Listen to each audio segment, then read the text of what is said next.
జై గురుదేవ్. ఓం శ్రీ సాయిరామ్. దివ్యాత్మ స్వరూపులారా, గురువులు ప్రపంచంలోకి ప్రవేశిస్తున్నారు. ఆధ్యాత్మిక ప్రచారంలో పూర్తిగా నిమగ్నమయ్యారు. గత 2 దశాబ్దాలుగా ప్రపంచవ్యాప్తంగా లక్షలాది మంది గురువులు తయారయ్యారు. ఎందుకు తయారయ్యారు?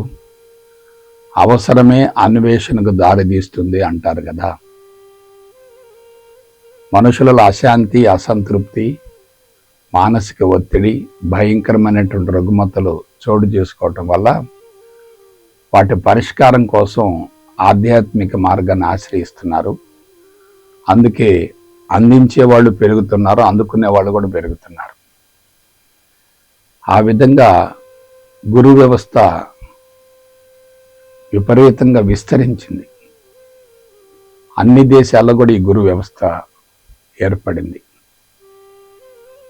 గురువులు ప్రపంచంలో ఆధ్యాత్మిక ప్రచారం గావించడం ద్వారా ప్రపంచంలో ఎంతో కొంత మేరకు మార్పు వస్తుందనేటటువంటి ఉద్దేశంతో దాన్ని అందరూ ప్రోత్సహిస్తున్నారు. అయితే అందించే వాళ్ళు ఎలా ఉండాలి, దాని గురించి ఆలోచిద్దాం. గురువులు 3 రకాలుగా ఉంటారు. కొంతమంది పరిణతి చెందకుండానే ప్రపంచంలోకి వెళ్ళి ప్రచారం ప్రారంభిస్తారు, ప్రచారం గావిస్తూ ఉంటారు. ఇది మొదటి కేటగిరీ. కొంతమంది పరిణతి చెందటం కోసం ప్రపంచంలోకి వెళతారు, పరిణతి చెందటం కోసం ప్రపంచంలోకి వెళతారు. వీళ్ళు 2వ వర్గం. కొంతమంది పరిణతి చెందిన తర్వాత, పక్వం చెందిన తర్వాత ప్రపంచంలోకి వెళతారు. వీళ్ళు 3వ వర్గం. పరిణతి చెందకుండా ప్రపంచంలోకి వెళ్ళేవాళ్ళు మొదటి వర్గం, పరిణతి చెందడం కోసం వెళ్ళేవాళ్ళు 2వ వర్గం, పరిణతి చెందిన తర్వాత వెళ్ళేటటువంటి వాళ్ళు 3వ వర్గం. అనుభవాన్ని పొందిన తర్వాత ప్రపంచంలోకి వెళ్ళే ప్రయత్నం చేసేవాళ్ళు అంతా కూడా 3వ వర్గం. ఇప్పుడు ఏ వర్గం ఎక్కువ మంది ఉన్నారు? ఆలోచించండి. ఇప్పుడు పరిణతి చెంది ప్రపంచంలోకి వెళితే ప్రపంచంలో తప్పనిసరిగా మార్పు వస్తుంది కదా. ప్రపంచంలో మార్పు రావట్లేదు కదా. ఆధ్యాత్మికతే ప్రపంచానికి సమూల శాశ్వత పరిష్కారం అని చెప్పి అందరూ ఆలోచిస్తూ ఊహించుకుంటూ దాన్ని ప్రోత్సహిస్తున్నారు. కానీ ఆధ్యాత్మిక ద్వారా ప్రపంచం బలహీనపడుతుంది కదా. ప్రత్యేకించి ఆధ్యాత్మికత ఆవిర్భవించినటువంటి మన దేశం ఇంకా దిగజారిపోయింది కదా. ఆలోచించండి. కాబట్టి మొదటి వర్గం ఎవరు? పరిణతి చెందకుండా ప్రపంచంలోకి వెళ్ళేవాళ్ళు, అనుభవం లేకుండా ప్రపంచంలోకి వెళ్ళేవాళ్ళు. వీళ్ళు ఎలా ఉంటారు? నేర్చుకునేది తక్కువ, అందించేది ఎక్కువ. అనుభవం తక్కువ, బోధన ఎక్కువ. ప్రచార పార్భాటం ఎక్కువ, ఆచరణ తక్కువ. ఇటువంటి వ్యక్తులు ప్రపంచంలోకి వెళితే ఎలా ఉంటుంది? ఆధ్యాత్మిక మార్గం పూర్తిగా కలుషితం అవుతుంది కదా. ఆధ్యాత్మిక మార్గం పట్ల ఆసక్తి ఉండదు కదా. ఒక వ్యక్తి అవసరం కొద్దీ ఆధ్యాత్మిక మార్గంలో ప్రవేశించాడు, చాలా మంచిది. ఆ మార్గంలో ప్రవేశించిన తర్వాత అతనిలో మార్పు వచ్చింది అనుకోండి, అది వేరే వాళ్ళకు స్ఫూర్తి అవుతుంది కదా. మార్పు రాలేదనుకోండి, వేరే వాళ్ళకి చెప్పటానికి ఎటువంటి అవకాశం ఉండదు కదా. కాబట్టి ఆలోచించండి. ఇవాళ గురువులు ఎలా ఉన్నారు? బోధ గురువులు అయ్యారు, డిమాన్స్ట్రేటర్స్ అయ్యారు, ప్రపంచంలోకి పరుగులు తీస్తున్నారు. విపరీతంగా సొమ్ము చేసుకుంటున్నారు. అవసరం ఒకరిదైతే అవకాశం మరొకరిదైతే ఎట్లా? ఒకటిదేమో అవసరం, మరొకటిదేమో అవకాశం. బయట జరిగే వ్యాపారాలకి ఆధ్యాత్మిక వ్యాపారానికి వ్యత్యాసం ఏముంది? ఆధ్యాత్మికత పెట్టుబడి లేని వ్యాపారం అవుతుంది కదా, క్లాసికల్ బిజినెస్ అవుతుంది కదా. అందువల్ల పరిణతి చెందకుండా ప్రపంచంలోకి వెళ్ళేటటువంటి గురువుల వల్ల ప్రపంచానికి లాభం కలగకపోగా తీవ్రమైనటువంటి నష్టం కలుగుతుంది కదా. ఆలోచించండి. ఆధ్యాత్మిక మార్గం విలువైనదే, అందులో ఎటువంటి సందేహం లేదు. కానీ విలువైనటువంటి ఆధ్యాత్మిక మార్గం భారతదేశంలో విస్తృతంగా ప్రచారంలో ఉన్నప్పటికీ భారతదేశపు నైసర్గిక స్వరూపం మారలేదంటే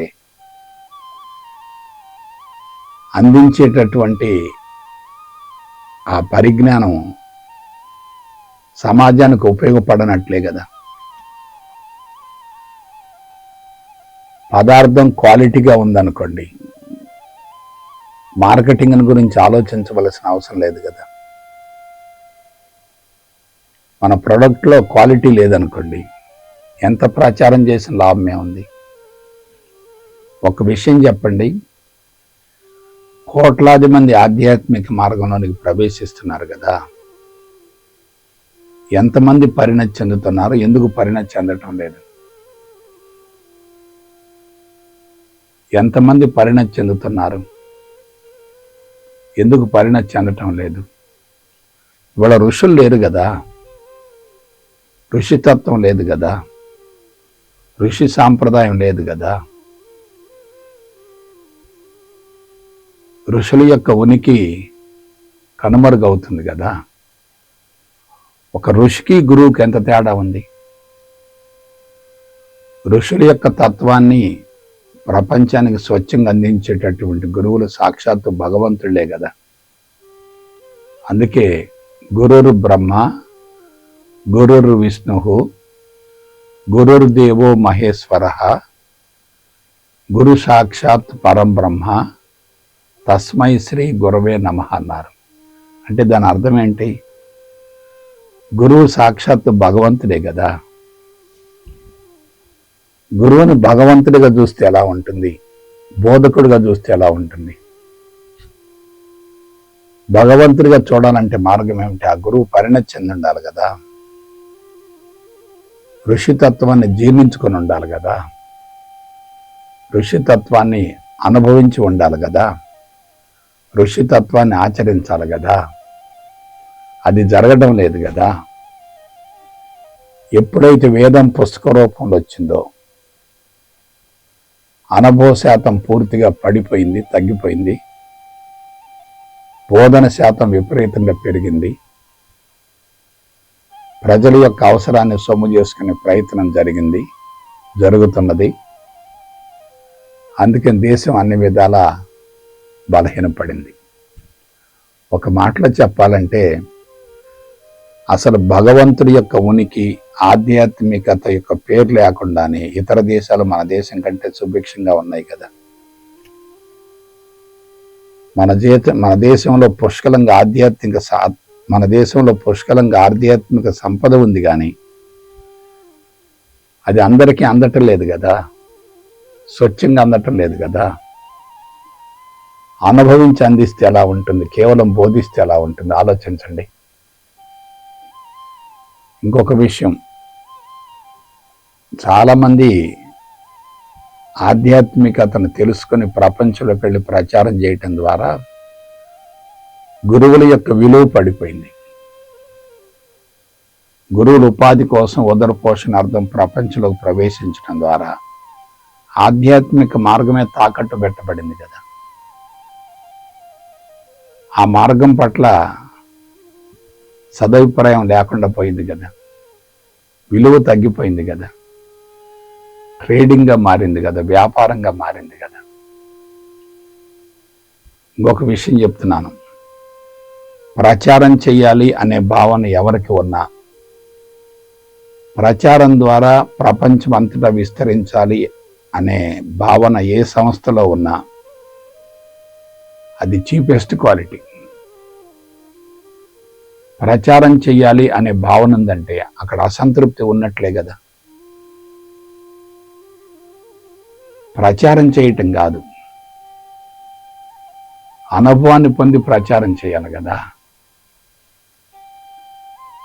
అనుభవం లేకుండా ప్రచారం చేస్తూ ఉంటే తప్పనిసరిగా అంతరంగంలో ఆశించటం అనేది ఉంటుంది, అసంతృప్తి ఉంటుంది, అశాంతి కూడా ఉంటుంది, పోటీతత్వం విపరీతంగా ఉంటుంది కదా.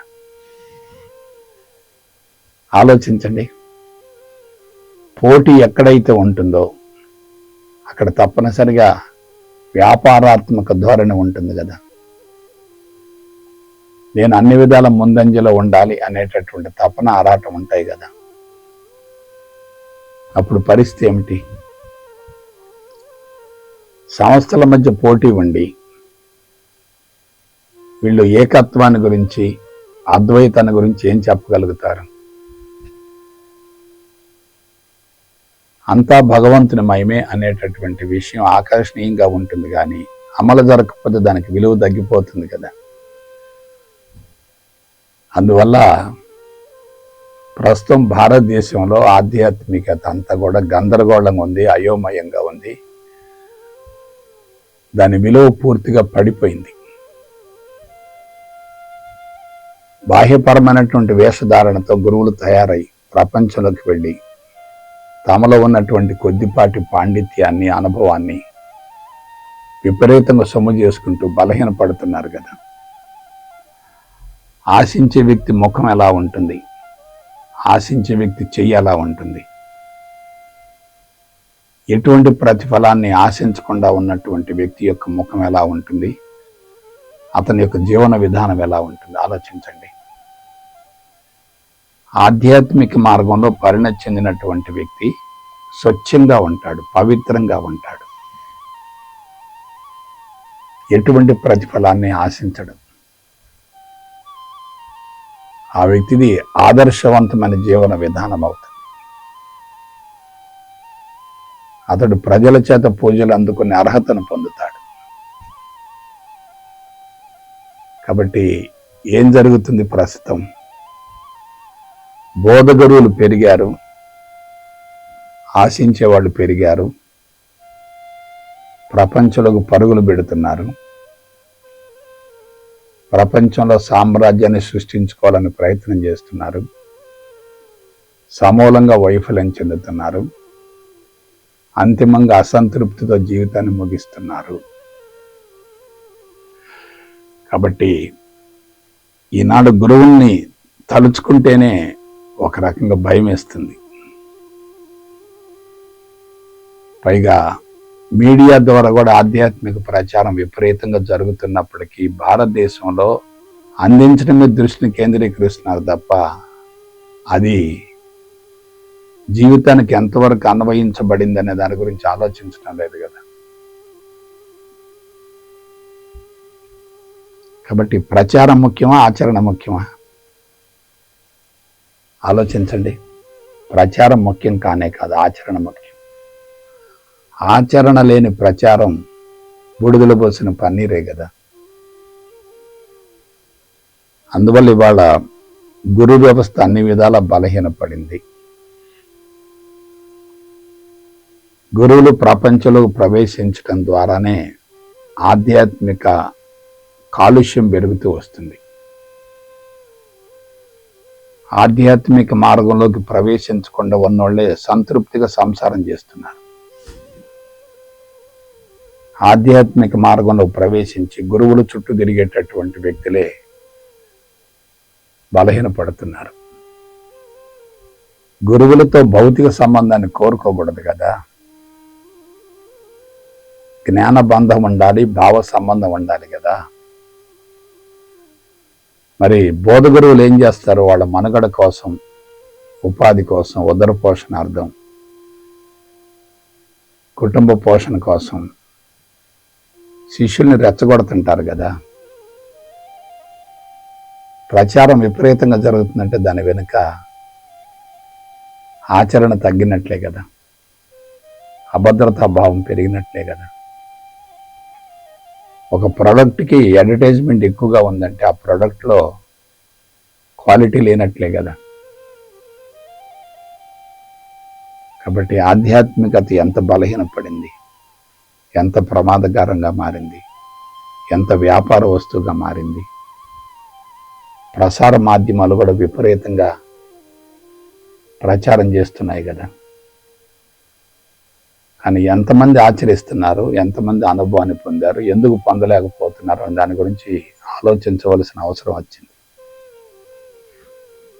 ఎందుకంటే ప్రత్యేక తరహా జీవన విధానంగా అది రూపాంతరం చెందినందువల్ల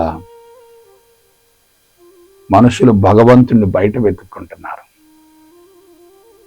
అంతరంగంలో ఉన్నటువంటి భగవంతుని గుర్తించలేకపోతున్నారు. భగవంతుని బయట వెతుక్కోవటం అంటే బాహ్యముఖ ప్రయాణమే కదా. బాహ్యముఖ ప్రయాణం బంధాలను పెంచుతుంది కదా. బంధాలు పెరుగుతుంటే మోక్షానికి అవకాశం లేదు కదా. ఎందుకు ఈ ప్రచారం, ఎందుకు ఈ ఆర్భాటం ఆలోచించండి. కాబట్టి కేవలం బోధనకే పరిమితమైనటువంటి గురువులు నేరస్తులు అవుతారు, ప్రమాదకరంగా మారతారు, ప్రజల్ని మభ్య పెడతారు, నమ్మిస్తారు. ప్రజలు ఉన్నటువంటి అమాయకత్వాన్ని, అజ్ఞానాన్ని, అవసరాన్ని సొమ్ము చేసుకుంటారు. ఇతర దేశాలు మన దేశం కన్నా ఎంతో కొంత మేరకు ముందంజలో ఉండటానికి మూల కారణం అక్కడ దైవశక్తి కన్నా స్వశక్తి మీద ఆధారపడటం. దైవశక్తి మీద ఆధారపడితే అది బానిసత్వం అవుతుంది కదా. స్వశక్తి మీద ఆధారపడి జీవిస్తుంటే అది బాధ్యత అవుతుంది కదా. బాధ్యతగా జీవించే వాళ్ళు ఎలా ఉంటారు, బానిసత్వంతో జీవించే వాళ్ళు ఎలా ఉంటారు? ఇదంతా ఎందుకు చెప్పవలసి వచ్చిందంటే ఆధ్యాత్మికత ద్వారా ప్రపంచం ఉన్నతంగా ఎదగకపోవటం ద్వారా ఇంకా బలహీనపడుతూ ఉంటే, దాన్ని పట్టుకొని మనం మోస్తూ ఉంటే మన భావితరాలు ఏమైపోతాయి? భగవంతుడు ఎక్కడున్నాడు? లోపలే ఉన్నాడు కదా, అంతరంగంలోనే ఉన్నాడు కదా. అంతరంగంలో ఉన్నటువంటి భగవంతుడిని బయట వెతుక్కుంటున్నామంటే మతి భ్రమించినట్లే కదా.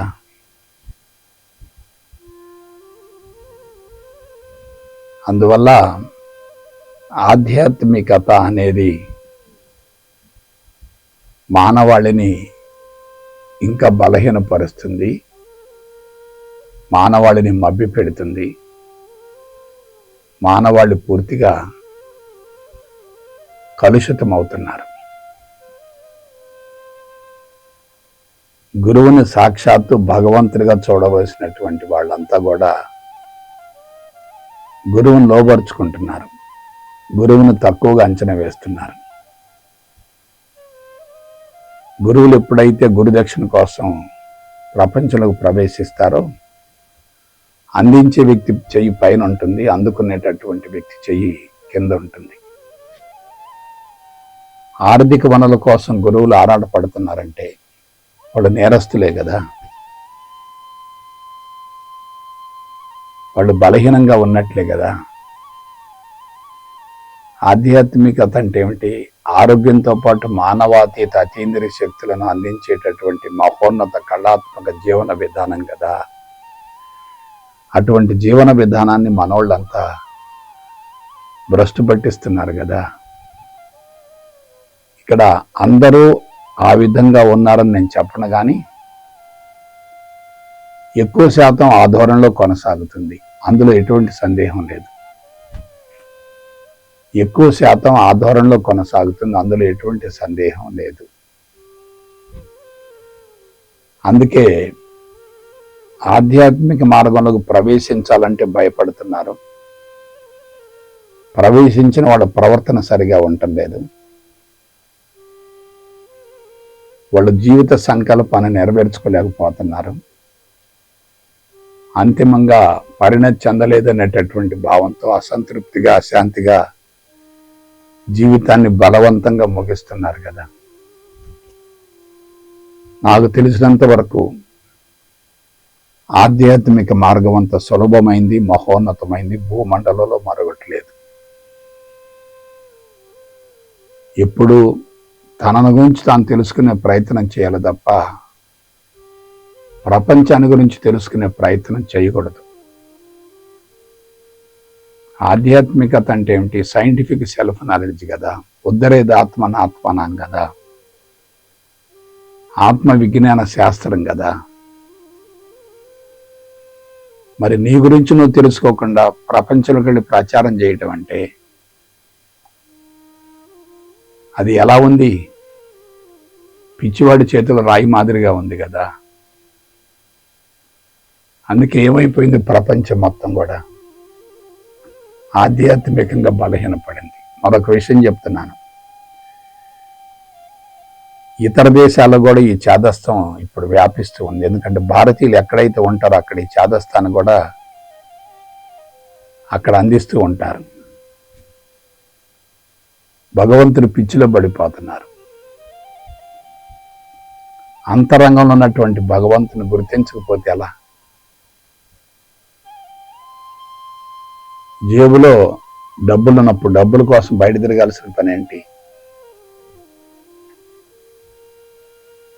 అది అశాస్త్రీయత కదా, ప్రమాదకరమైందే కదా. అశాస్త్రీయతను ఆచరిస్తూ ఉంటే సత్ఫలితం రాకపోగా దుష్ఫలితం వస్తుంది కదా. ఆలోచించండి. కాబట్టి కేవలం బోధనే ముఖ్యం అనేటటువంటి భావంతో ప్రపంచంలో ప్రవేశించే వాళ్ళు గురుపీఠాలను కలుషితం చేస్తున్నారు. గురుపీఠాలను పూర్తిగా వ్యాపార పీఠాలుగా మారుస్తున్నారు.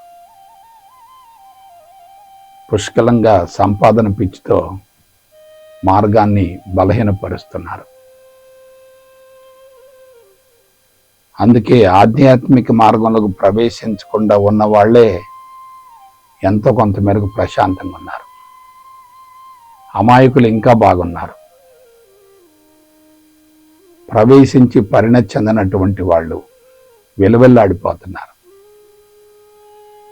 నదిని దాటం కోసం ప్రయాణం మొదలుపెట్టాం, సగం దూరం వెళ్ళాం, ప్రయాణం ఆగిపోయింది. ముందుకెళ్ళటమా వెనక్కి రావటమా? వెనక్కి వస్తే అవమానం అవుతుంది, ముందుకెళితే పరిణతి జరిగే అవకాశం లేదు. వీళ్ళంతా ఏమవుతున్నారు? రెంటికి జడ్డ రేవళ్ళు అవుతున్నారు కదా. ఎంత ప్రమాదం జరుగుతుందో ఆలోచించండి. ఎందుకంటే బోధించడం చాలా సులభం, కానీ ఆచరించి బోధించడం చాలా కష్టం. బోధన పిచ్చి ఎవరికైతే ఉంటుందో వాళ్ళకి అనుభవం లేనట్లే కదా. అనుభవం లేని వ్యక్తుల ద్వారా ప్రపంచం ఎలా మారుతుంది? ఆలోచించండి. అందుకే గురు వ్యవస్థ అన్ని విధాలా భ్రష్టు పట్టింది. ఇది నా స్వయం అనుభవం. నేను సంస్థను స్థాపించాను, గురువులను తయారు చేశాను. కానీ సంస్థ బలహీనపడింది, గురూజీలు కూడా బలహీనపడ్డారు. ప్రచారం చేసినటువంటి గురూజీలు బలహీనపడ్డారు, సంస్థ కూడా బలహీనపడింది. ఎందువల్ల? బోధన పిచ్చి పెరుగుతుంది, ఆచరణ తగ్గిపోయింది. అందుకే నేను అటువంటి దుష్పరిణామాలను దృష్టిలో ఉంచుకొని నూతన పందాలో ఆధ్యాత్మిక అంశాలను గురించి ప్రపంచానికి తెలియజేయాలనేటటువంటి భావనతోటే ఈ గురు సందేశాన్ని ప్రారంభించాను. ఇవి తప్పనిసరిగా భావితరాలకు ఉపయోగపడతాయి. ఎందుకంటే సత్యం అనేది నెమ్మదిగా ప్రపంచంలోకి వ్యాపిస్తుంది. సత్యం అనేది ఎప్పుడైతే ప్రపంచంలో ఉండదో ప్రపంచమంతా కూడా అల్లకల్లోలంగా తయారవుతుంది. కాబట్టి బోధ గురువుల పట్ల అప్రమత్తతతో ఉండాలని మిమ్మల్ని కోరుకుంటూ సెలవు తీసుకుంటా. జై గురుదేవ్, జై గురుదేవ్, జై గురుదేవ్.